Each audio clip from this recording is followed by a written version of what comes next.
Doctor Saeed Ahmed Faruk, এটা হলো মওদুদির ছেলে, ওনার মেয়ে হলেন এই সোফিয়া ফারুক। আরো একটা ব্যাপার, সাইদ আহমেদ ফারুক তার কিন্তু মেডিকেল প্র্যাকটিসিং লাইসেন্স একবার ক্যান্সেল হয়ে গিয়েছিল। আমি জানি না তার ডিটেইল কি, কিন্তু এটা সাধারণত হয় ম্যাল প্র্যাকটিসে যুক্তরাষ্ট্রে।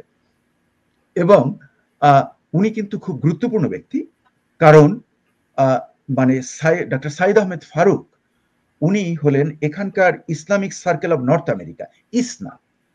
আমরা যারা যুক্তরাষ্ট্রে অনেক দিন আছি আমরা জানি ইসনা, সে কিন্তু মুসলিম বিভিন্ন ব্যাপারে এবং ইসলামিক স্বার্থ সংশ্লিষ্ট ব্যাপারে ইসনা কিন্তু খুব মানে আর কি পার্টিসিপেট করে এবং তাদের ভূমিকা রাখে। এবং মাঝে মাঝে আমরা তাদেরকে দেখি হোয়াইট হাউসেও, আগে বিশেষ করে বাইডেনের সময় আমরা ইসনাকে দেখেছি হোয়াইট হাউসে।